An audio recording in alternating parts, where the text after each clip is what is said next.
Bonjour, on est le 28 mai 2021. Alors, je me sonne la trompette ce matin encore et je viens proclamer le retour de notre Seigneur Jésus-Christ. Amen et Amen. Soyez abondamment bénis. Amen. Et remplis d'énergie. Amen. Et d'espoir. Parce que notre Seigneur revient. Et alors qu'il revient, amen, il est important qu'on puisse se préparer. Il vient chercher tout ceux-là en qui il se voit. Amen.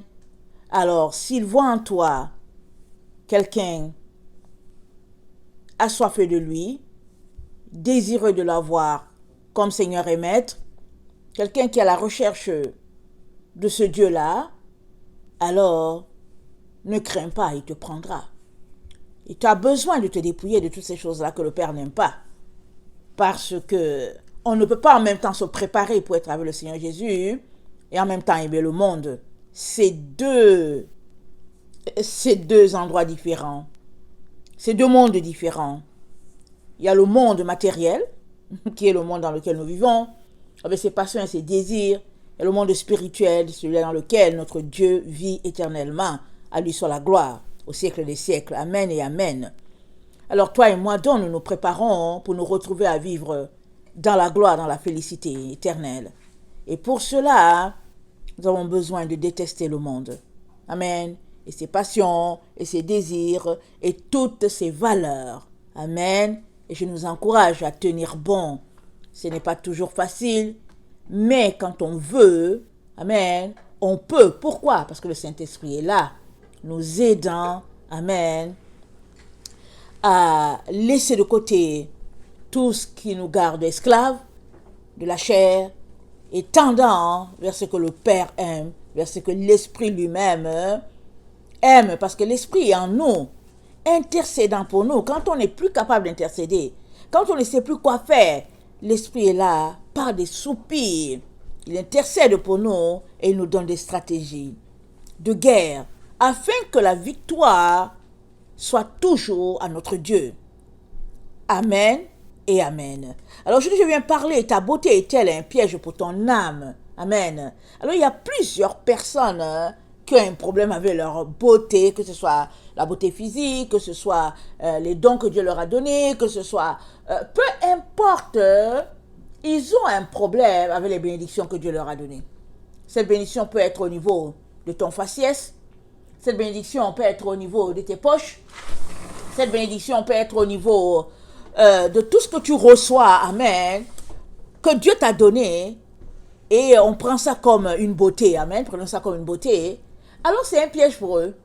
Au lieu de dire merci Seigneur pour ce que tu m'as donné, comment je peux mettre ça à ton service et puis faire que ce ne soit pas cette chose-là qui vienne dominer, écraser ma vie, mais ils prennent cette chose-là, amen, et cette chose-là que Dieu leur a donnée les sépare de Dieu. Je suppose que c'est leur beauté physique, alors tout le monde va les regarder. Waouh, waouh, qu'est-ce qu'il est beau. Oh, waouh, elle est belle. Oh, waouh. Finalement, tu t'enorgueillis, ça t'éloigne de Dieu. Ou bien, ah, waouh, ce gars-là, il est brillant, très, très brillant. En tout cas, lui-là, en tout cas, il a tout 100 sur 100 en mathématiques, en physique. Tout le monde, waouh, waouh, waouh. Et puis toi, tu te pètes les bretelles. Et finalement, ça t'éloigne de Dieu. Mais, Dieu dit qu'il résiste aux orgueilleux. Et il fait grâce aux humbles. Dieu dit, l'orgueil précède la chute. Il le dit. Et aujourd'hui, nous allons voir l'exemple de quelqu'un qui a marché avec Dieu. Amen. Qui a été avec Dieu. Nous avons le témoignage. Mais, à un moment donné, l'orgueil est entré dans son cœur. Et il s'est carrément éloigné de Dieu. Amen. On va voir Ézéchiel 28, le verset 11. Et en tout cas, on va regarder la leçon. Elle est assez fournie. Amen. On bénit le Seigneur pour la leçon qu'il a pour nous aujourd'hui. Alors, j'ai oublié la date à laquelle j'ai reçu cette parole-là. Je pense que c'est... En tout cas, ça fait 2 semaines que je l'ai reçue. Oui, ça va faire 2... Attendez, je regarde ma date. Ben, ça va faire 10 jours que j'ai reçu cette parole-là. Le Seigneur m'a donné de l'apporter. Amen. Et comme je l'avais déjà apporté, dans une de mes vidéos, je ne savais pas sous quel angle le Seigneur voulait que je l'apporte. Donc, j'allais souvent je lisais le passage et je revenais et puis je ne voyais pas sous quel angle. Alors j'ai pris le temps de chercher la face de Dieu. Amen. Et finalement, le Seigneur m'a donné les directives, comment, ce qu'il voulait que je dise. Amen. Par rapport au fils de perdition. Alors, donc, j'ai pris le temps d'apprêter ce que le Seigneur me montrait et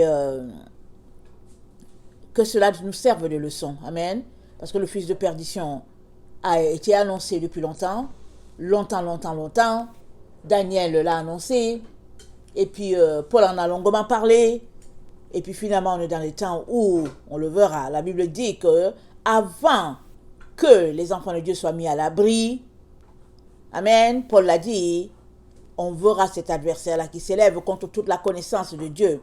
Contre tout ce qui est appelé Dieu, on verra cet adversaire-là s'élever. Alors, on est vraiment dans ce temps-là où on va le voir. Et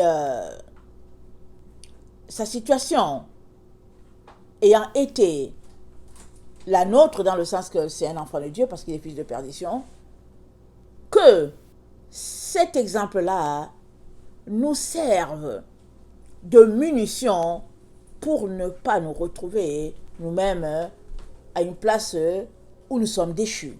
Amen. Très, très important. Servons-nous toujours de l'exemple des autres pour pouvoir venir dans la présence de Dieu pour dire Seigneur, notre secours. Seigneur, aide-nous. Amen. Alors, Ézéchiel 28, le verset 11. La parole de l'Éternel me fut adressée en ces mots. Fils de l'homme, prononce une complainte sur le roi de Tyr. Tu lui diras ainsi parle le Seigneur l'Éternel. Tu mettais le sceau à la perfection. Tu étais plein de sagesse, parfait en beauté. Tu étais en Éden, le jardin de Dieu. Tu étais couvert de toute espèce de pierres précieuses. De sardoine, de topaze, de diamant, de chrysolite, d'onyx, de jaspe, de saphir, d'escarboucle, d'émeraude et d'or. Regardez si vous voyez ces pierres-là. Amen. Il y en a plusieurs là-dedans qui se retrouvent dans la composition ou bien sur les matériaux qui forment la Nouvelle Jérusalem. Allez-y lire dans Apocalypse 21. Amen. Il y a plusieurs des pierres qui sont ici, qu'on retrouve dans la fondation du temple de Dieu, la Nouvelle Jérusalem. Donc voilà. Alors, tes tambourins et tes flûtes étaient à ton service, préparés pour le jour où tu fus créé. Tu étais un chérubin protecteur aux ailes déployées. Je t'avais placé où tu étais sur la sainte montagne de Dieu. Tu marchais au milieu des pierres étincelantes. Tu as été intègre dans tes voies. Depuis le jour où tu fus créé, jusqu'à celui où l'iniquité a été trouvée chez toi. Ta grandeur et ton commerce. Par ta grandeur et par ton commerce, tu as été rempli de violence et tu as péché. Je te précipite de la montagne de Dieu et je te fais disparaître, chérubin protecteur, du milieu des pierres étincelantes. Ton cœur s'est élevé à cause de ta beauté. Tu as corrompu ta sagesse par ton éclat. Je te jette par terre, je te livre en spectacle au roi. Par la multitude de tes iniquités, par l'injustice de ton commerce, tu as profané tes sanctuaires. Tu as fait sortir du milieu de toi un feu qui te dévore. Je te réduis en cendres sur la terre. Aux yeux de tous ceux qui te regardent, tous ceux qui te connaissent parmi les peuples sont dans la stupeur à cause de toi. Tu es réduit au néant, tu ne seras plus à jamais. Amen et amen. Alors, ça c'est un message que je voulais apporter hier. Amen, mais je n'ai pas pu. Alors, donc je savais que je l'apporterais ce matin. Alors, quelle n'a pas été ma surprise ce matin quand, au fait, j'ai écouté le message d'un de mes fils spirituels avec qui aussi nous travaillons, annonçant le retour du Seigneur, qui a parlé d'orgueil. J'étais tellement encouragée, ça m'a boosté. J'ai dit, ah Seigneur, aujourd'hui, c'est la journée où on dénonce l'orgueil, l'arrogance et tout cela. Là, Seigneur, aide-nous que ça parte de notre vie à tout jamais. Amen. Alors souvent, on a peut-être souvent aussi un peu d'orgueil en soi. Alors, souvent, on ne se rend pas compte. Alors, vraiment, que le Seigneur fasse un miracle dans vos vies. Amen. Afin que, s'il y a un petit iota d'orgueil, que cet orgueil disparaisse au nom puissant de Jésus. Pourquoi? Parce que Dieu résiste aux orgueilleux et il fait grâce aux humbles. Toi et moi sommes appelés à marcher dans l'humilité. dans l'humilité. Regardez, en tout cas, ceux qui me connaissent depuis un certain temps, ils savent que je vis quelque chose de pas très très facile. Amen. Au niveau de mon physique, c'est pas tellement facile. Je vis quelque chose. Amen. Mais Dieu est bon. Amen. Alors le Seigneur m'a dit, ne t'inquiète pas, c'est la voie de l'humilité, c'est la voie qui va te mener à accomplir ce que je t'ai appelé à faire. Ne t'occupe pas de ça. Occupe-toi seulement de faire ma volonté et laisse ceux qui veulent parler, parler. Laisse ceux qui sont étonnés, être étonnés. C'est-à-dire que t'occupe pas de ça. T'occupe pas de ton physique. Non, t'occupe pas de ça. Occupe-toi de faire la volonté de Dieu.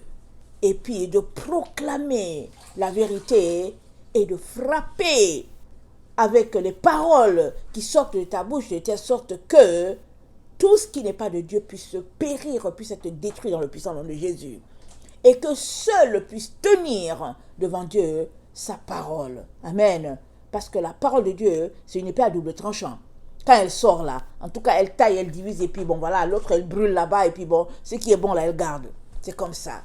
Et notre Dieu est tellement merveilleux que quand il sait que, en tout cas, c'est assez compliqué dans ta vie là, que, en tout cas, il sait devant là, en tout cas, il va t'envoyer une situation là, vraiment, il te garde dans l'humilité là, tu restes là, tu marches dans l'humilité, et puis tu es là seulement, tu dis merci Seigneur, parce que tu nous donnes de ne pas regarder à ce qui frappe les yeux, mais on est appelé à regarder à ce qui frappe, amen, le cœur de Dieu. C'est là qu'on doit...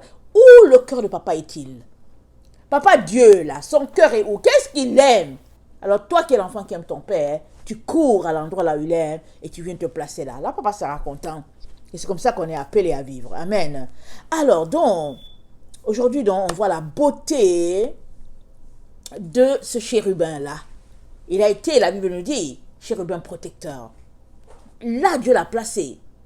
Et qu'est-ce qu'il l'a placé où? Il dit, tu étais en Éden, le jardin de Dieu, couvert de toute espèce de pierres précieuses, sardoine, topaze, diamant, chrysolite, onyx, jaspe, saphir, escarboucle, émeraude, or. Et puis en plus de cela, tambourin là-dessus. C'est-à-dire, c'était un chérubin dans toute sa gloire. Tambourin là, ça veut dire quoi? Que Dieu a mis en lui la musique même. C'est-à-dire quand il dit, comment c'est dit? Il dit tes tambourins et tes flûtes étaient à ton service. C'est-à-dire que quand il marche là, en tout cas le tambour est en lui. La chanson est en lui. Les poèmes, les psaumes, tout ça, c'était dans ce chérubin là. Voilà ce que Dieu a donné à Lucifer. Et il dit, notre Dieu, il dit, je t'ai placé sur la montagne là, à Éden. Et on dit, la Bible dit qu'il montera la montagne éternelle. Celui-là qui a les mains pures. Ça veut dire que l'endroit où Dieu l'a placé là, c'est un endroit de sainteté, de pureté. Il était là-bas, tout simplement dans la présence de Dieu, puisque c'est la montagne de Dieu. Il était vraiment dans la gloire. Voilà là où était notre Lucifer. Et le Seigneur nous dit, tu as été intègre dans tes voies, depuis le jour où tu fus créé. Donc vraiment, Lucifer intègre. En tout cas, avec tout ce que Dieu lui a donné là, comment tu ne seras pas à l'aise là, tranquille? Mais la Bible nous dit, un jour, Dieu a trouvé l'iniquité dans son cœur, dans le cœur de Lucifer. Alors Lucifer était un chérubin. C'est quoi les chérubins? C'est un type d'ange. Amen. Regarde dans Exode 25, le verset 18, ça nous dit ceci, décrivant les chérubins que Dieu avait demandé à Moïse de mettre dans le tabernacle. Alors voilà les consignes que Dieu a données à Moïse. Exode 25, le verset 18, ça dit ceci. Alors tu feras 2 chérubins d'or, tu les feras d'or battu aux 2 extrémités du propitiatoire. Fais un chérubin à l'une des extrémités, un chérubin à l'autre extrémité. Vous ferez les chérubins sortant du propitiatoire à ces 2 extrémités. Les chérubins étendront les ailes par-dessus, couvrant de leurs ailes le propitiatoire et se faisant face l'un à l'autre. Les chérubins auront la face tournée vers le propitiatoire. Tu mettras le propitiatoire sur l'arche et tu mettras dans l'arche le témoignage que je te donnerai. C'est là que je me rencontrerai avec toi, du haut du propitiatoire, entre les deux chérubins placés sur l'arche du témoignage, je te donnerai tous mes ordres pour les enfants d'Israël. Voilà comment Dieu a décrit à Moïse comment il devrait placer les propitiatoires. Et quand le roi Salomon a fini par faire le temple de Dieu, amen, le temple à l'honneur de notre Dieu, il a obéi, il a obéi aux consignes que notre Dieu a données à Moïse. Alors, 1 Roi 6, le verset 23, nous montre ce que le roi Salomon a fait dans le temple. Amen. Qu'est-ce qu'il a fait, notre roi Salomon? 1 Roi 6, le verset 23, ça nous dit ceci. Ça nous dit, il fit dans le sanctuaire de chérubins, de bois d'olivier sauvage ayant 10 coudées de hauteur. Chacune des 2 ailes de l'un des chérubins avait 5 coudées, ce qui faisait 10 coudées de l'extrémité d'une de ses ailes à l'extrémité de l'autre. Le second chérubin avait aussi 10 coudées. La mesure de la forme était les mêmes pour les 2 chérubins. La hauteur de chacun des 2 chérubins était de 10 coudées. Salomon plaça les chérubins au milieu de la maison, dans l'intérieur. Leurs ailes étaient déployées. L'aile du premier touchait à l'un des murs et l'aile du second touchait à l'autre mur. Et leurs autres ailes se rencontraient par l'extrémité au milieu de la maison. Salomon couvrit d'or les chérubins et il fit sculpter sur tout le pourtour des murs de la maison, à l'intérieur et à l'extérieur, des chérubins, des palmes et des fleurs épanouies. Il couvrit d'or le sol de la maison à l'intérieur et à l'extrémité. Et à l'extérieur, pardon. À l'intérieur et à l'extérieur. Donc voilà un peu à quoi les chérubins étaient dédiés. Dieu avait décidé l'endroit où il devait se placer. Il a dit à Moïse, c'est là que je viens te parler, au milieu des 2 chérubins. C'est comme si les chérubins assurent, ils sont comme les gardes-corps, alors que Dieu parle à Moïse, les chérubins sont là, ils sont témoins. Ils entendent, ils voient, ils savent tout, ils sont là, les chérubins. Amen. Alors, une place d'honneur où Dieu les a placés, ils étaient élevés, amen, dans cet endroit-là. Alors, c'est comme ça qu'a été élevé Lucifer, amen. Aujourd'hui, ennemi de Dieu. Alors, Lucifer, ça veut dire quoi? Ça veut dire que c'est un astre matinal, porteur de lumière, et il est fait, Dieu l'a créé pour annoncer la lumière, amen, de l'aurore. Voilà un peu, c'est ce que Wikipédia dit. Amen. Alors, Lucifer, qui donne la clarté, qui donne la lumière. Amen. Et rappelons-nous, la Bible nous dit dans Jean 1 que Jean-Baptiste n'était pas la lumière, mais qu'il est venu pour rendre témoignage à la lumière. Alors, on peut comprendre que Lucifer n'était pas la lumière, mais il était là pour témoigner de la lumière. C'est comme ça que Dieu l'a créé. Rendre témoignage à la lumière. Il annonçait la venue de la lumière. C'était ça son travail. Le travail de Lucifer. Mais hélas, un jour, Dieu a trouvé l'iniquité dans son cœur. C'est-à-dire qu'un jour, Dieu a trouvé les ténèbres. Mais comment? Parce qu'il est Dieu. Alléluia. Il est Dieu. Les autres n'ont pas fait attention. Les autres n'ont pas vu. Rappelons-nous, cette scène-là où Dieu avait convoqué ses enfants, le diable aussi est venu. Les enfants n'ont pas bronché, ils n'ont rien dit. Est-ce que c'est parce qu'ils ne savaient pas? Est-ce que c'est parce qu'ils avaient peur du diable et puis faisaient comme s'ils ne l'ont pas vu? Mais toujours est-il que Dieu l'a vu. Dieu lui a dit que d'où viens-tu? Satan, d'où viens-tu? Il dit, je viens de me promener de par la terre. Dieu lui a dit, est-ce que tu as vu mon serviteur Job? Et puis Satan lui a dit, mais c'est parce que tu l'as béni.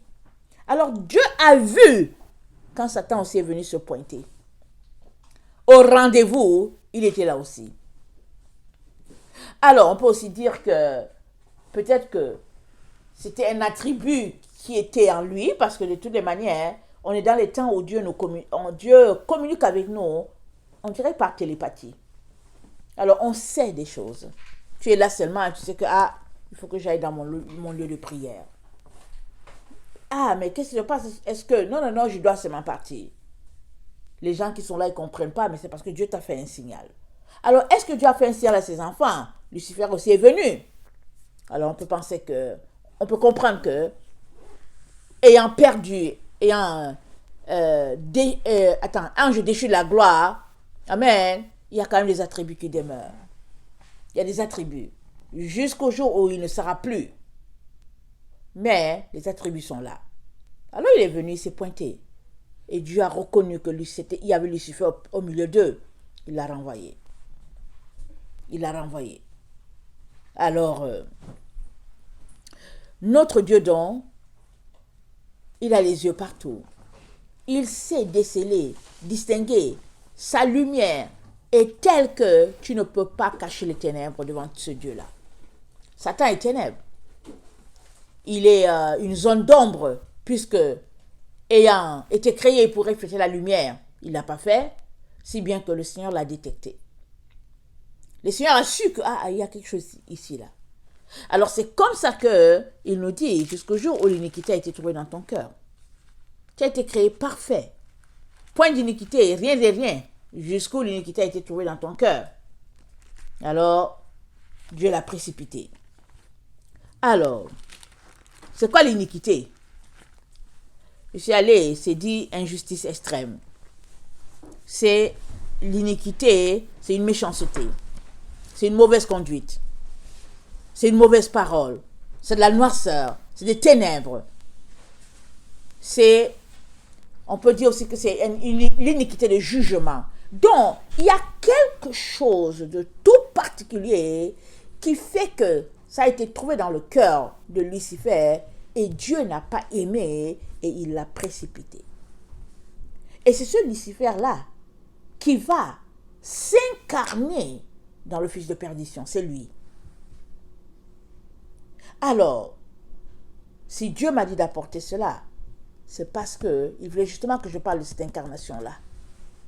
Tout comme toi et Christ, amen, va s'incarner en ses enfants de telle sorte qu'ils seront transformés de corps corruptibles en incorruptibles. Amen, c'est ça l'œuvre de la transformation. La transformation, c'est l'incarnation. Amen. De telle sorte qu'ils seront transformés dans un état, dans une situation de personnes carrément changées à la gloire de Dieu. De la même manière, les autres qui marchent selon la convoitise de leur cœur seront aussi changés. Lucifer viendra régner en eux. Et Dieu donc vient nous encourager, amen, nous présenter cette situation-là et surtout nous encourager à ne pas se retrouver pris dans le même piège. Parce que ce piège-là, il est réservé pour tous les arrogants. Parce que Dieu, il résiste aux orgueilleux. Alors si tu es orgueilleux, alors tes prières ne vont pas très loin. Résistance, résistance, résistance. Alors, il est donc très très important qu'on puisse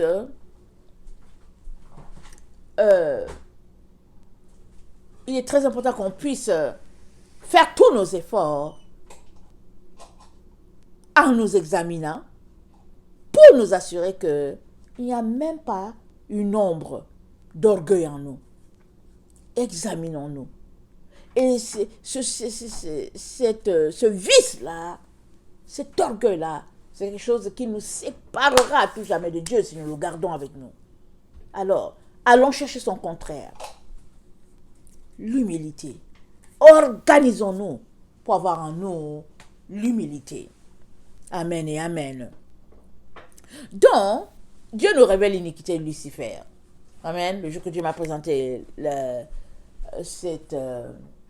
tu m'as donné ce passage, je l'ai pris, je l'ai regardé, je me suis dit, tiens, Seigneur, j'ai lu, j'ai dit, Seigneur, je ne sais pas qu'est-ce que tu veux que j'apporte par rapport à ça, parce que moi, je l'ai déjà apporté une ou deux fois, et le Seigneur m'a dit, j'aimerais que tu puisses parler de l'aspect de l'iniquité dans le cœur du fils de perdition. Et chacun de mes enfants a de l'iniquité dans son cœur, à moins que cet enfant-là ait déjà décidé depuis un certain temps de faire le nettoyage pour lui-même. Sinon, en tout cas, l'orgueil, ça fait partie des qualités de notre temps. Dans notre temps, là, si tu es orgueilleux, les gens sont contents. Il y en a des gens qui se tiennent là. Ils parlent, ils racontent n'importe quoi. Ils parlent, tout le monde les écoute. Mais quand ils finissent, nada. Il n'y a rien de ce qu'ils ont dit. Et même mieux encore, ils ont insulté Dieu. Mais Dieu nous appelle, toi et moi, à être des personnes tellement humbles et à laisser les faux discours. C'est la distraction. Et à nous hisser pour être reconnus enfants obéissants, enfants fidèles à son Père. Amen. Alors, Dieu nous révèle dans l'iniquité Lucifer, verset 16 à verset 19. On va lire cela. Excusez-moi.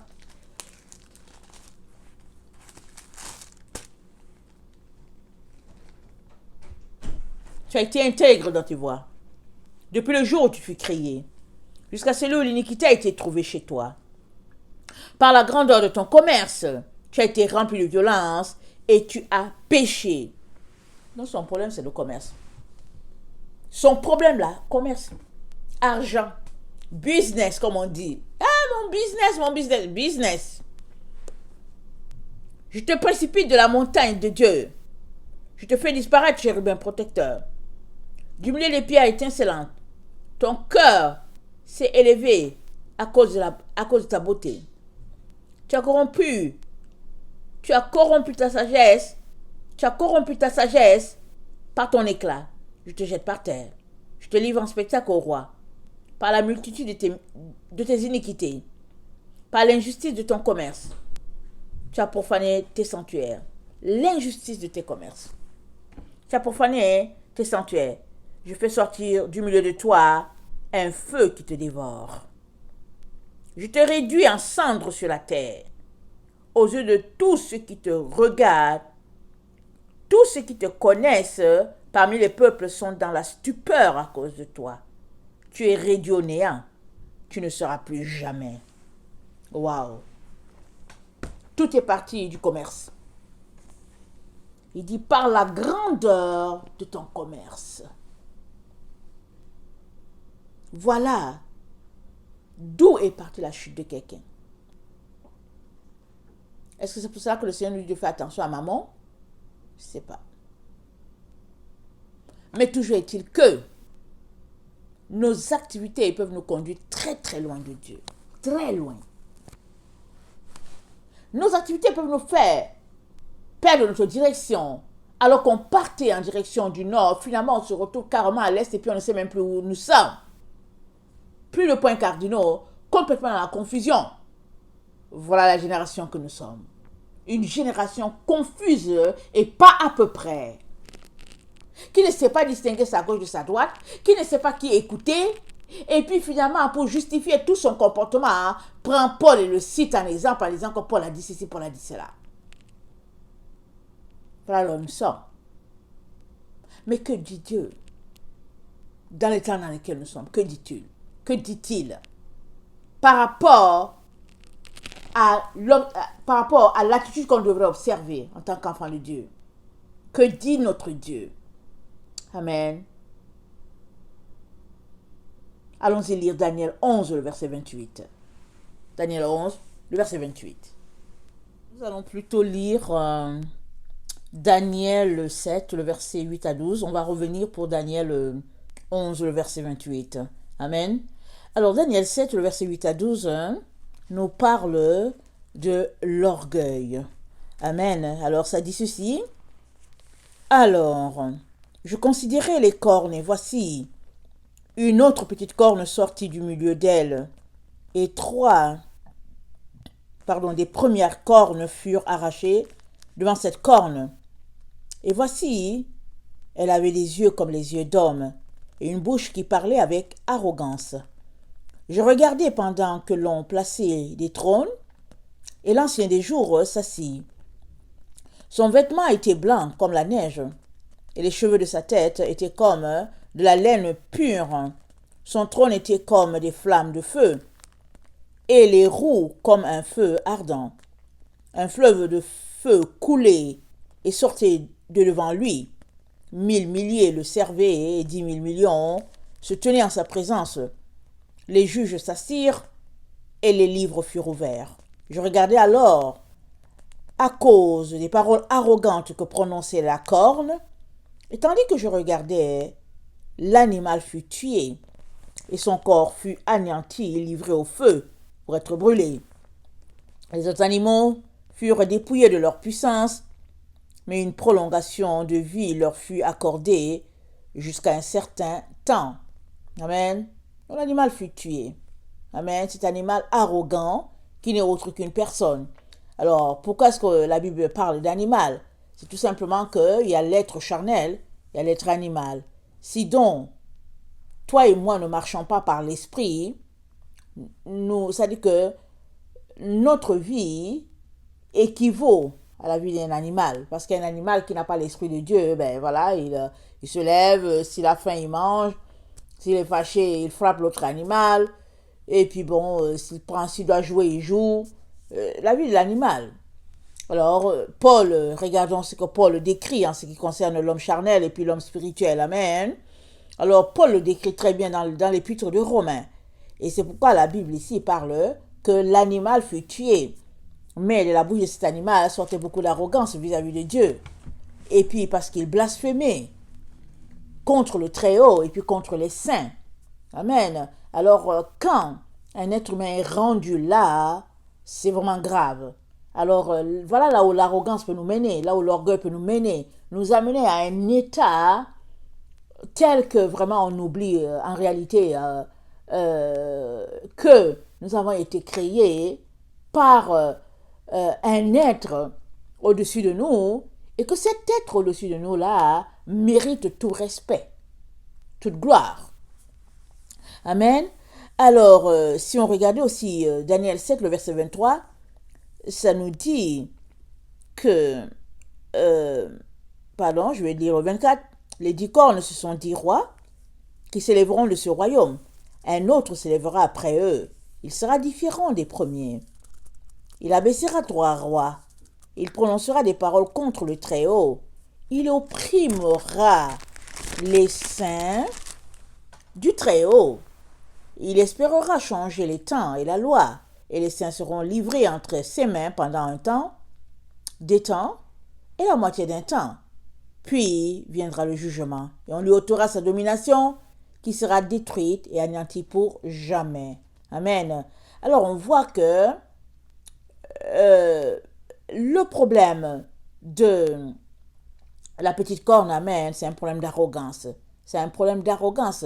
Et cette arrogance-là, amen, vient du fait que nous avons lu dans... attendez, il faut que je regarde ce qu'on a lu. Nous avons lu dans...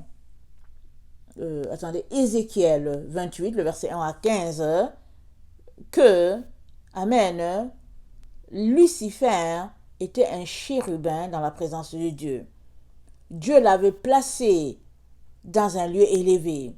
Là, il y a la lumière, là, il y avait les pierres précieuses, vraiment sur la montagne de l'Éternel, comme on l'a dit.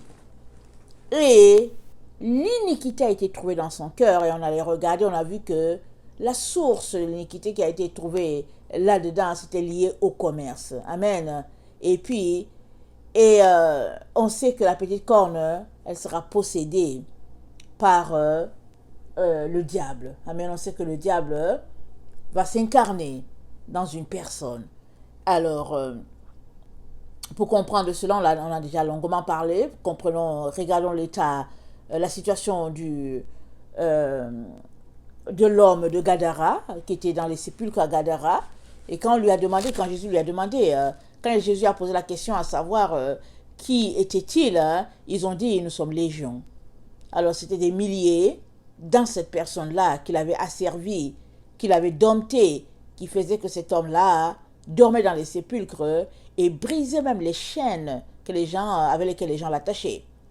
Alors souvent, moi, je me suis demandé comment les gens faisaient pour l'attacher avec des chaînes. Comment ils faisaient pour attacher ce gars-là s'il était tant vraiment contrôlé par les entités démoniaques? Comment? Mais toujours est-il que il était contrôlé ainsi. Il a fallu notre Seigneur et lui seul pour délivrer cet homme-là et le rendre libre. Amen. Alors, preuve que Satan, il peut venir loger quelque part. Et nous savons que les démons, ils cherchent juste des êtres vivants. Ils ne peuvent pas les loger dans un mort. Un mort, il n'y a plus de vie dedans. Alors, on doit comprendre que Satan, c'est un ange déchu. Satan n'a pas de vie. Il attend tout simplement le temps fixé pour Dieu, pour que sa situation soit réglée. Mais il vit en toute personne qui le laisse vivre.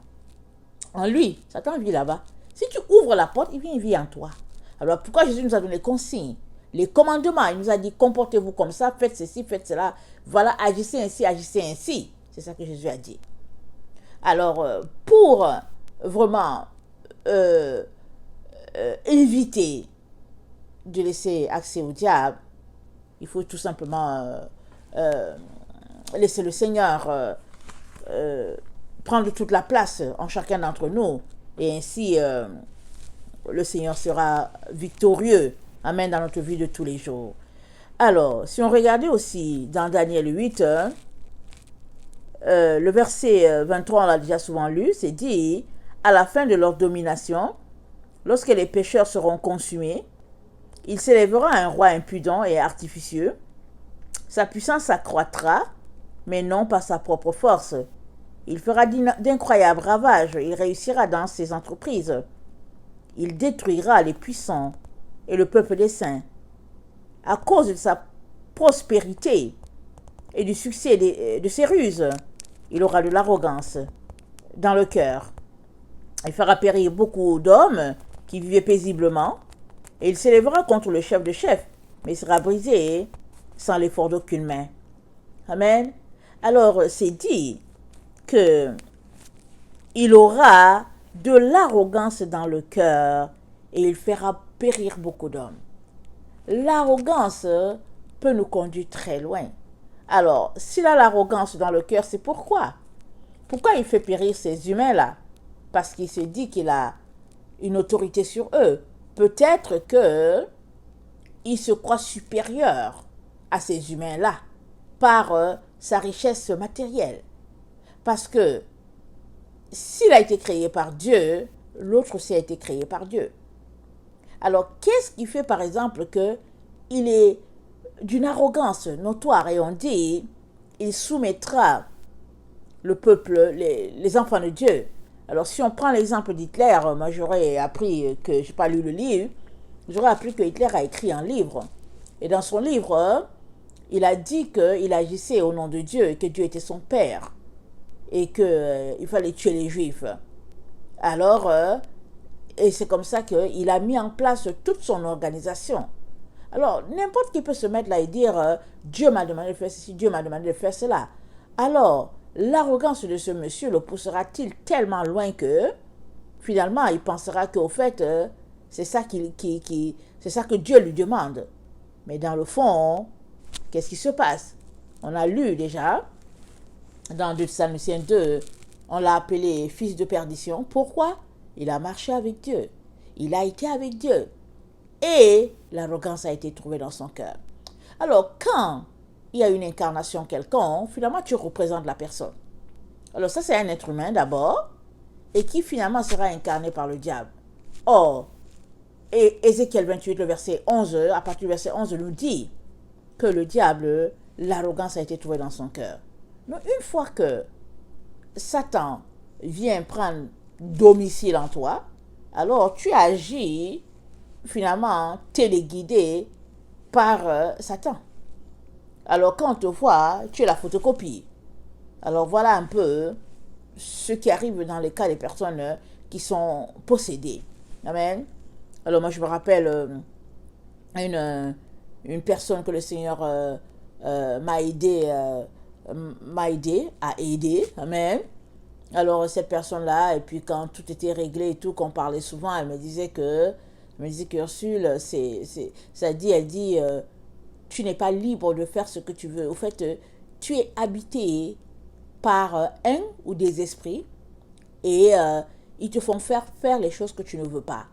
Et elle m'a dit, toutes les personnes qui sont habités par les mauvais esprits, elle dit, ils savent ce que toi tu penses. Elle dit, exemple, que, elle dit, c'est une possession. C'est une possession démoniaque. Alors, pendant que tu es là, elle suppose qu'elle te pose une question, elle te dit, est-ce que tu veux m'accompagner faire mes courses, par exemple, à Walmart? Je suppose que tu ne veux pas, mais tu ne sais pas comment le lui dire, et puis tu commences à tourner, et puis à tourner. Elle sait déjà que tu ne veux pas. Elle sait déjà que tu ne veux pas, mais que tu tournes, parce qu'elle dit elle me disait, Ursule, quand tu es possédé, tu vois les deux esprits. Alors tu vois l'esprit de lumière, et tu vois l'autre esprit, l'esprit de mal. Et elle dit, c'est un combat constant. Tu es habité, c'est-à-dire que ta maison est habitée par des gens que tu ne veux pas. Ils sont assis là dans ta maison. Et évidemment, le jour qu'elle a été délivrée par le Seigneur Jésus-Christ, la différence était là, claire et nette. Claire et nette. Et dont le Seigneur avait, en tout cas, il m'avait utilisé dans la vie de cette femme-là. Mais ce qui était extraordinaire, c'est que j'avais appris beaucoup par elle. Amen. J'avais appris beaucoup par elle. Le Seigneur, c'était comme quelqu'un, au fait, c'était comme une école pour moi. Amen. Tu as été intègre dans tes voies depuis le jour où tu fus créé jusqu'à celui où l'iniquité a été trouvée chez toi. Par la grandeur de ton commerce, tu as été rempli de violence et tu as péché. Amen. Le péché, amen, vient du fait que il faisait une activité. Amen. De l'activité, finalement, ça a dégénéré en autre chose. Et violence s'y est mise. Arrogance, c'est tout ce qu'on peut imaginer. Et c'est pourquoi il est très important qu'en tant qu'enfant de Dieu, on puisse garder notre cœur pur devant ce Dieu-là.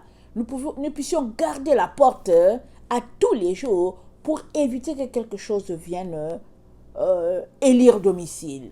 Et souvent, c'est rien du tout. Souvent, ça peut être tout simplement que on est allé chez un marabout parce qu'on était dans des situations terribles. Quelqu'un nous a amené chez le marabout. Et en allant là-bas, chez le marabout, on consultait les morts et tout. Et voilà, on vient d'ouvrir la porte. Alors, ça prend pas grand-chose. Hein, mais, regardez un peu ce que le proverbe 16, le verset 17 dit. Le chemin des hommes droits, c'est d'éviter le mal. Celui qui garde son âme versus sa voie. Le chemin des hommes droits, c'est d'éviter le mal. Toi et moi sommes appelés à éviter le mal à tout moment. Constamment, évitons le mal. Quand la Bible dit que ceci c'est le mal, évitons. Et soyons constants dans la présence de Dieu pour demander pardon si alors on a commis une erreur, une faute. C'est dire, Seigneur, viens nous protéger, viens nous couvrir. Seigneur, efface mon iniquité. Pardonne-moi et efface ma transgression. Et puis, celui qui garde son âme versus sa voie. L'arrogance précède la ruine, l'orgueil précède la chute. Alors, Dieu nous dit clairement qu'en tout cas, si tu marches dans l'arrogance, si tu marches dans l'orgueil, voilà ce qui va t'arriver. Mais, quand il n'y a pas de mais, voilà ce qui va t'arriver. Amen. Mettons le point là-dessus. Alors, retournons dans Ézéchiel 28. Ça nous dit que par la grandeur de ton commerce, tu as rempli de violence. Tu as été rempli de violence et tu as péché. Allons-y voir Apocalypse 18. Apocalypse 18 nous parle de ce que le commerce, amen, de Babylone est en réalité. Amen. Alors, commerce de Babylone, j'espère que je vais retrouver. Apocalypse 18, le verset 23, ça nous dit: la lumière de la lampe ne brillera plus chez toi, et la voix de l'époux et de l'épouse ne sera plus entendue chez toi, parce que tes marchands étaient les grands de la terre. Waouh! Parce que toutes les nations ont été séduites par tes enchantements. Les enchantements, c'est quoi? C'est les maraboutages. C'est la sorcellerie.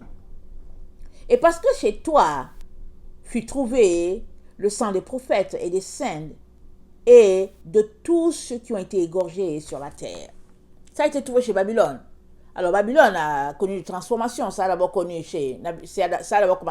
chez Nabuchodonosor, ou bien Nabuchodonosor, je ne sais plus. Alors ça a commencé là. Finalement, ça a évolué. Et puis, finalement, ça s'est retrouvé en Europe. Il fut un temps où, à Rome, on tuait les chrétiens, on les jetait dans les arénas, et puis bon, on les mangeait. Ça s'est aussi passé à Athènes. Il y a eu toutes sortes, c'était toujours l'esprit babylonien. L'esprit du roi Nabuchodonosor. Parce que, rappelons-nous, Dieu lui a montré cette grande statue-là, un rêve qu'il a eu, et qu'il a même, pour qui même il a érigé comment on appelle ça là, un monument. Il a érigé un monument avec, en tout cas, dans toute sa grandeur, la tête d'or, c'était lui. En ce temps, il était encore tellement rempli d'orgueil. Alors, Dieu lui a montré le rêve. Au lieu qu'il soit petit comme ça, là, pour dire, oh Seigneur, pardonne-moi et tout, lui, il a compris que c'était une bonne chose. Il allait encore montrer sa statue. Ce n'est que quand Dieu là, on voyait parmi les animaux, là. Il a fait une semaine là-bas, là. Que finalement, voilà. Quand il est sorti de là, de son stade animal, il est venu dire que, il n'y a que le Dieu de Daniel, là, qui est le seul vrai Dieu. Et que toute la terre devrait l'adorer. Mais, l'esprit était déjà sémé dans le peuple. Et ça a continué de courir. Nabuchodonosor est venu. Il a donné sa vie à Dieu. Il a reconnu que Dieu est son créateur. Il est parti, mais son esprit a continué de courir sur la terre parce que l'esprit qui était en lui était l'esprit de Gilgamesh, était l'esprit comment on appelle ça là, ce roi-là qui a régné pendant qu'ils étaient en train de construire la tour de Babel. Son nom m'échappe, mais dans quelque part on l'appelle Gilgamesh, mais j'oublie l'autre nom. Mais toujours est-il que cet esprit qui est un esprit d'arrogance qui pense que on est Dieu, alors qu'en réalité, qu'est-ce que Dieu a dit à ce chérubin-là, protecteur? Il lui a dit, dans Ézéchiel 28, il lui a dit, attendez, Ézéchiel 28, le verset 2, ton cœur s'est élevé, et tu as dit, je suis Dieu, je suis assis sur le siège de Dieu, au sein des mers. Les mers, quand la Bible parle de mers, elle parle de la population, elle parle des êtres humains sur la terre. Toi, tu es homme et non Dieu. Et tu prends ta volonté pour la volonté de Dieu. Voici, tu es plus sage que Daniel. Rien de secret n'est caché pour toi. Par ta sagesse et par ton intelligence, tu t'es acquis les richesses. Tu as amassé de l'or et de l'argent dans tes trésors. Par ta grande sagesse et par ton commerce, tu as accru tes richesses. Et par tes richesses, ton cœur s'est élevé. Par tes richesses, ton cœur s'est élevé. Et quand on est allé dans Ézéchiel 28, le verset 16, c'est dit, par la grandeur de ton commerce, tu as été rempli de violence et tu as péché. Alors souvent, les choses que nous avons, les choses matérielles que nous avons, nous placent à un état où on pense que vraiment après nous, en tout cas, il n'y a personne d'autre. Et puis souvent même, on pense qu'on est d'abord là et Dieu vient après nous. Tellement on est rempli. Quand on se régale en fonction des choses qu'on a, des maisons que nous avons, des voitures que nous avons. Ça dit qu'on est quelqu'un à partir de ces choses-là, les diplômes et tout. Mais Dieu, la Bible dit, excusez, de riche qu'il était, notre Seigneur Jésus-Christ, béni soit son nom, il s'est fait pauvre. Afin que toi, tu puisses aussi devenir riche. Jésus s'est fait pauvre. Il s'est dépouillé de tout. Pour que toi et moi puissions un jour avoir part à l'héritage éternel. Alors quand on s'examine et qu'on regarde qu'on n'est que boue et puis vers de terre, comment est-ce qu'on peut venir se tenir devant Dieu? On ne peut pas. On peut juste venir avec crainte et tremblement pour dire au Jésus, oh Jésus, pardonne-moi. Alors la Bible nous dit ici que celui-là, le chérubin protecteur qu'était Lucifer, amen, l'arrogance s'est retrouvée dans son cœur, amen, et il a pris sa volonté pour la volonté de Dieu. Et c'est comme ça qu'il a été précipité. Et on sait aussi que La Bible le décrit comme quelqu'un rempli de beauté. Alors c'est pourquoi, quand on a commencé la vidéo, la question c'était, ta beauté est-elle un piège pour ton âme? Que ce soit la beauté matérielle, que ce soit la beauté physique, que ce soit la beauté intellectuelle, peu importe. Il y a des gens qui se définissent à partir de ces choses-là. Alors que la Bible dit, la grâce est vaine, la beauté est trompeuse. Mais la femme qui craint l'Éternel, c'est elle qui sera louée aux portes. Pourquoi? Parce que quand tu crains l'Éternel, les œuvres que tu poses sont les œuvres de justice. Tes œuvres sont fonction de ton amour du Père. Et tu les poses parce que tu aimes le Père. C'est pourquoi, ce qui fait que, à la fin, quand Dieu totalise tes œuvres ou bien tes pas sur la terre, tes actions sur la terre, amen, il peut te déclarer justifié parce que tu n'as pas considéré ta propre personne, tu as considéré ta petitesse et tu es venu dépendant de Dieu afin qu'il t'aide à courir cette course-là sur la terre. Voilà les temps dans lesquels nous sommes. Nous ne sommes pas dans les temps où il faudrait s'élever, nous sommes dans les temps où il faudrait plutôt se donner la main. Et puis, marcher comme une seule personne à la gloire de notre Dieu. On ne doit pas être divisé, on ne doit pas se concurrencer, se combattre. Et c'est pas ça que Dieu nous a appelés. On ne peut pas dans une maison, le Jésus a dit quoi? Une maison divisée contre elle-même ne peut subsister.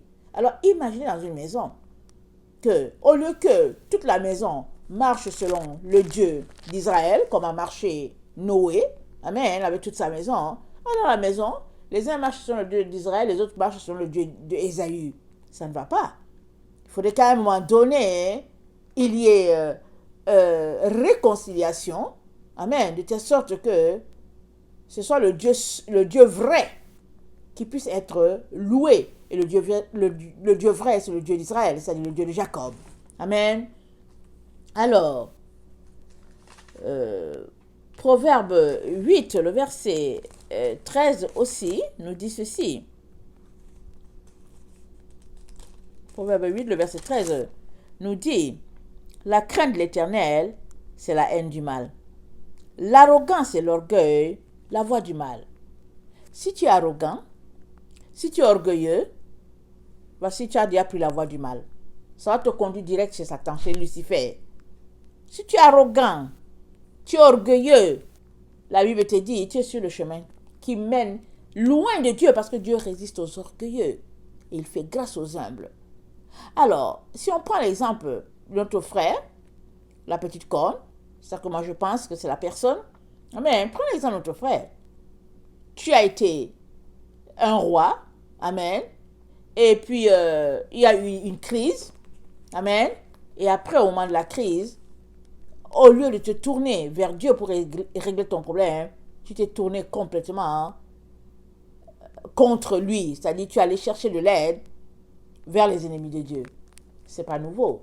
Si on prend l'exemple des rois en Israël, il y a plusieurs rois qui ont agi comme ça. Tu lis la Bible, tu vas dire, ah oui, tel roi, il a craint l'Éternel, il a fait comme David, et il a été enterré avec David. L'autre là, il a été contre, et puis il a été enterré du côté de l'ennemi de Dieu, etc., etc. Quand on fait la liste des rois, on va voir qu'il y a deux groupes. Il y a ceux-là qui ont fait comme David, et cela leur a été imputé à justice. Il y a les autres qui n'ont pas fait comme David, et puis ils ont fait le contraire. Alors, il y a une voie qui est une voie qui mène au mal, qui mène à la mort. Il y a l'autre voie qui mène à la vie. Et Dieu, le créateur de tout l'univers, nous appelle vraiment à nous ressaisir là où nous sommes. Parce que ce n'est pas un chemin qui est réservé pour certains types de personnes. Non. Tout le monde peut tomber là-dedans. La Bible dit que celui qui est debout prenne garde. Parce qu'il peut tomber. Tu peux tomber. Je peux tomber. N'importe qui peut tomber. Alors on doit se soutenir. On doit venir dans l'humilité, dans vraiment le brisement, pour que la gloire de Dieu puisse être élevée. Alors, ça dit, On doit constamment s'examiner. Constamment. C'est pourquoi Jésus a dit, priez sans cesse. C'est ça, constamment. Moi, souvent, je viens à la présence de Dieu, je suis juste en train de prier et j'entends juste Ursule. Constamment. Constamment, Ursule. Là, je comprends que il faut vraiment que j'augmente mes soupirs de prière. Parce que la Bible dit, souvent, on ne sait pas quoi prier. Mais le Saint-Esprit intercède pour nous par des soupirs. Alors, quand l'Esprit est là, il te dit incessamment, il te dit constamment, voilà, constamment, il est en train de te dire, mets-toi dans une attitude de prière, mets-toi dans une attitude de supplication, même si tu es en train de couper ton poulet là, même si tu as les deux mains prises, mets-toi à prier là où tu es là sans tarder, parce que le combat bat son plein. Et dans Apocalypse 12, ça nous dit que Michael, attendez, que je le cite correctement, je vais le lire. Comme ça, on va passer à côté. Il dit, il combat dans le ciel, c'est ça. C'est comme ça que ça commence. Alors, ça dit, Apocalypse 12, le verset 7, et il y eut guerre dans le ciel. Michel et ses anges combattirent contre le dragon, et le dragon et ses anges combattirent. Mais ils ne furent pas les plus forts, et leur place ne fut plus trouvée dans le ciel. Le dragon et ses anges n'ont pas été les plus forts. Ça veut dire quoi? Ça veut dire que les enfants de Dieu ont été les plus forts. Mais comment? Comment les enfants de Dieu ont été plus forts? C'est dans la prière. Parce que nous ne combattons pas contre la chair et le sang. Amen. Mais nous combattons contre les esprits méchants et les lieux célestes. C'est ça que la Bible dit dans Éphésiens. Alors le combat dans lequel nous sommes, ce n'est pas le type de combat de ce monde. Dans ce monde-là, quand il y a combat, en tout cas c'est les injures qui pleuvent. On va t'insulter, on va te descendre, on va te traiter de tout, et en plus là, on t'attaque, et puis on te frappe là-dessus. Ça, c'est le monde qui combat comme ça. C'est pourquoi Jésus a dit, c'est ça qui vous arrive, laissez-les prendre votre manteau. Alors si tu donnes une gifle, donne l'autre jour. Laisse-toi gifler, laisse-toi bastonner, laisse-toi tout arracher. Jésus dit, laisse, parce que c'est pas comme ça que toi et moi sommes appelés à combattre. Mais toi et moi là, en tout cas, quand on prend le sabre là, l'épée de l'esprit là, en tout cas, on envoie ça la balader là. De tous côtés, de tout bord, de tous côtés là. Mais avant cela, il faut qu'on soit revêtu de notre arme. Le casque du salut sur la tête, à nos pieds les ailes de l'évangile. On porte la cuirasse de justice, la ceinture de vérité à nos reins, le bouclier de la foi d'une main, l'épée de l'esprit de l'autre, on se couvre du sang de Jésus. Allez, blindé comme ça là, allez, on commence à bombarder là, on bombarde seulement. Quand tu commences à bombarder de tous côtés là, vraiment, tu fais le 360 degrés là autour de toi, mais les démons là, ils vont tous fuir là.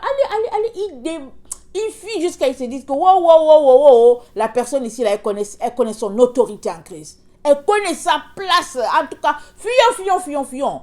Parce que pour les démons, c'est comme un feu qui est allumé là. Essayer d'allumer un feu. Et puis tu vas voir si les moustiques seront là à côté. Les moustiques, ils fuient. Hein? Ils fuient, ils ne vont même pas tourner à côté là où il y a le feu là. Ils seront loin. Mais maintenant, imagine que toi tu as un feu là qui est à côté. Suppose qu'il y a juste des braises. Ok? Il y a des braises à côté. Mais on sent aussi la chaleur. Il n'y a aucun moustique qui va rester là où il y a les braises. Hein? Ils ne viennent pas. Ils ont peur de mourir. Mais alors, imagine notre personne qui est à quelques distances, à quelques pieds là, de là. Les moustiques seront du côté de l'autre personne, parce que le feu ne chauffe pas. Mais que cette personne-là vienne, juste à côté là où il y a le feu là, les moustiques vont fuir. C'est fini, ils vont fuir. C'est pareil dans le monde spirituel. Alors, l'arrogance, l'orgueil, c'est la voie du mal. Ne marchons pas là-dessus. C'est ici qui fait que un enfant de Dieu s'est retrouvé là, à marcher là-dessus. Et il occupera donc la position de fils de perdition. Et puis, c'est ça qui est dommage. Mais toi et moi, ce pas les positions qui manquent hein, dans le monde spirituel. Ce pas les positions qui manquent. Alors, quand on se bat, amen. Attendez, Paul a dit, courons de manière à remporter le prix. Donc, dans la vocation pour laquelle on court, il y a un prix à remporter. Mais Dieu sait toutes les ramifications qu'il y a dans cette vocation-là. Il sait tout. Alors, il sait le prix qu'il te donnera. Ça sera toujours le premier prix dans ton domaine. Ça sera toujours le premier prix. Parce que ce n'est pas les prix qui manquent. Ce n'est pas les trônes qui manquent. Parce que l'Apocalypse 20, le verset 4, c'est dit, ceux qui ont vaincu la bête là, on les a vus assis sur des trônes. Ils étaient assis sur des trônes. Et ils étaient en train de juger les autres. Alors, imaginez le nombre qu'on est. Alors, souvent, je m'assois, je dis, mais Seigneur, il y a combien de trônes devant toi? Combien de trônes y a-t-il? Mais Dieu, il ne nous a encore rien révélé. C'est au-delà de notre imagination. Tout ce qu'il a mis en réserve pour ses enfants, c'est au-delà, dit la Bible. Et il est donc important que toi et moi, nous puissions nous dépouiller vraiment de la chair, toutes ces œuvres-là qui ne glorifient pas le Père, et que nous puissions faire la place à notre Dieu, à lui seul, soit la gloire. Amen et Amen. Alors, on a vu dans 1 Corinthiens 10, 12 que n'importe qui peut tomber. Et donc, c'est sur ça que j'aimerais m'arrêter là. Amen. Et reprendre la deuxième partie de cette vidéo-là sur... attendez, je regarde mon titre. Sur le fils de perdition là. Et ça débâcle, amen, sur la terre et tout ce qui se passera là. Notre Dieu, il est au contrôle, amen, de ses enfants et de tout ce qui se passe, de tout ce que ses enfants vivent. Notre Dieu, il est au contrôle. Mais il faut qu'on sache que le combat, dans un combat, pardon, on se donne à 100%. Es-tu engagé dans ce combat-là à 100%? Es-tu engagé dans le combat à 100%? C'est très important que tu puisses prendre conscience de l'état de ton cœur. Es-tu engagé dans ce combat à 100%? Ça, c'est la question. Parce que si tu l'es, alors, il n'y a pas de problème, tu gagneras ton combat. Par contre, si tu n'es pas engagé à 100% et que tu demeures dans l'illusion, alors l'illusion t'emportera. Tu seras emporté par toutes sortes de séductions. On est dans les temps.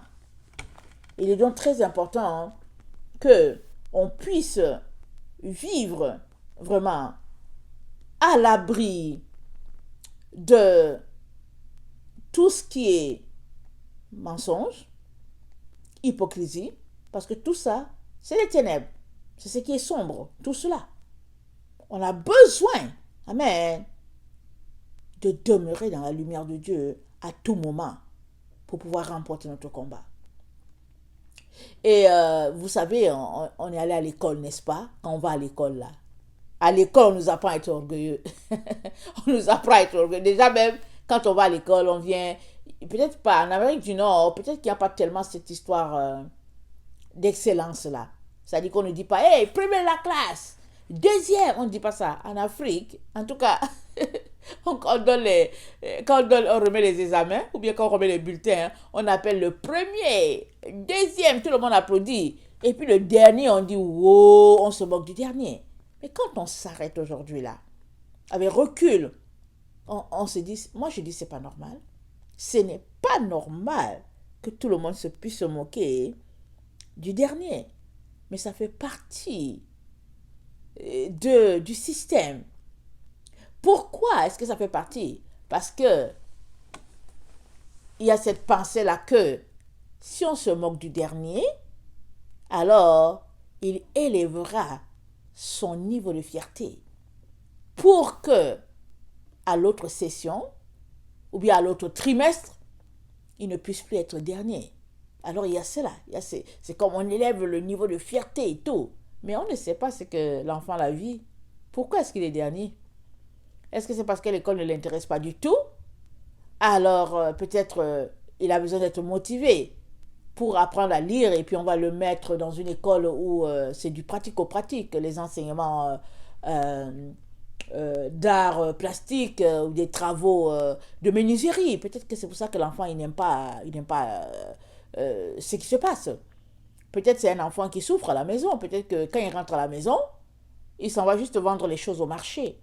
Peut-être qu'au fait, il n'y a même pas d'électricité. Et il ne peut pas étudier. On ne sait pas c'est quoi. On ne sait pas la situation de cet enfant-là. On ne sait pas. Alors, souvent, on ne sait pas qu'est-ce que l'autre vit. On ne peut donc pas prendre pour acquis qu'au fait, l'état de cette personne, c'est dû à ceci ou bien c'est dû à cela. Par contre, on peut travailler de manière à laisser la gloire de Dieu nous visiter. Et ça, comment? Dans l'humilité. Ce n'est que dans l'humilité qu'on on va revêtir Christ. Ce n'est que là-dedans. Parce que Christ était humble. Je ne sais pas si vous arrive souvent de penser à cela. Moi, quand je pense à comment il a marché sur la terre, je m'imagine souvent, je le projette en train de marcher sur la terre. Je me dis, waouh, waouh, le Fils de Dieu, sur cette terre, comme un simple homme. Vraiment. Waouh, Seigneur, tu nous as donc visités. Mais qui savait dans ce temps-là? Imaginez. Au lieu de voir l'humilité de cette personne-là, les gens l'ont taxé, l'ont qualifié plutôt de quelqu'un qui chassait les esprits méchants par Belzébul. Les gens l'ont traité tout simplement de son contraire. Ce qu'il n'était pas, ses oppresseurs l'ont traité ainsi. Et ça n'a pas changé. Et on est dans ces temps-là où les grands de la terre essayent de soumettre les plus petits par leur commerce, que la Bible appelle des enchantements. Et malheureusement, on est dans un type de course là. On est dans un type de course. Un jour, j'étais là, j'ai appris quelque chose et puis, excusez-moi, ça m'a fait... j'ai trouvé ça dommage, vous comprenez? J'ai trouvé ça dommage. Mais il y avait une conférence, je pense au Mexique, où tous les grands étaient là-bas. Amen. Alors, j'entendais aussi des petits, là, des jeunes, qui disaient que, ouais, voilà la conférence, les riches ils sont au Mexique, allons-y, on doit aussi y aller, et puis ouais, tel grand, telle personne est là-bas, allons-y aussi, allons-y aussi. J'ai regardé, j'ai dit, ouais, ça c'est la génération dans laquelle nous évoluons. Une génération qui ne se regarde pas en fonction de ce qu'elle est, sa petitesse, qui ne se regarde pas en fonction de son ignorance, qui ne se regarde pas en fonction vraiment de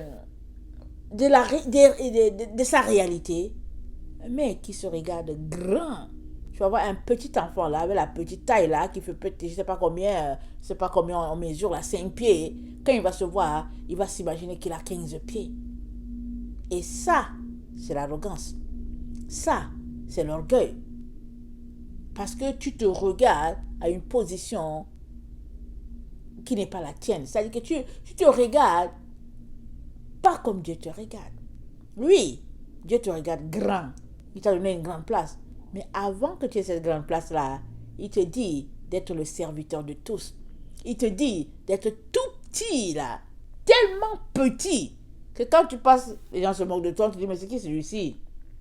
Et Jésus te dit d'être comme ça. D'être le serviteur des autres. De t'humilier. D'aller vers les pauvres, les sans-abri. Jésus te demande cela. Pourquoi? Parce qu'il l'a fait. Parce qu'il a marché comme ça. Et parce que c'est la voie de la lumière. C'est la seule voie qui fera de nous des êtres de lumière. C'est la seule voie. Il est donc très très important qu'on puisse vraiment s'interroger sur soi, s'examiner profondément, regarder s'il y a une porte ouverte qui nous ferait déchoir de la présence de Dieu. Parce que Lucifer, il était en Éden. La montagne de Dieu, il était là. Vraiment. Entouré de toutes ces pierres précieuses, il était là. Qu'est-ce qu'il fait? Qu'à un moment donné, il s'est imaginé comme Dieu. À un moment donné. Et Dieu a vu, il a été précipité, déchu. Et prions les uns pour les autres, mes chers frères et chères sœurs. Prions. Parce que le groupe qui sera retrouvé en Sion, c'est un groupe rempli d'humilité. Si tu vois que ton frère est rempli d'orgueil, prie pour ton frère. Tu vois que ta soeur est remplie d'orgueil, prie pour ta soeur. Tu vois même que toi, prions les uns pour les autres comme on le fait si bien. Prions et prions. La voie de l'orgueil, le chemin de l'orgueil, l'arrogance, c'est la voie du mal. Comme le dit si bien Proverbe 8, je passe le verset 13, c'est la voie du mal. Que le Seigneur nous aide vraiment à nous dépouiller, afin que lui seul puisse être élevé dans nos vies. Soyez bénis. Je vous aime beaucoup et Dieu davantage. Maranatha, Jésus revient. Amen et Amen. Alléluia.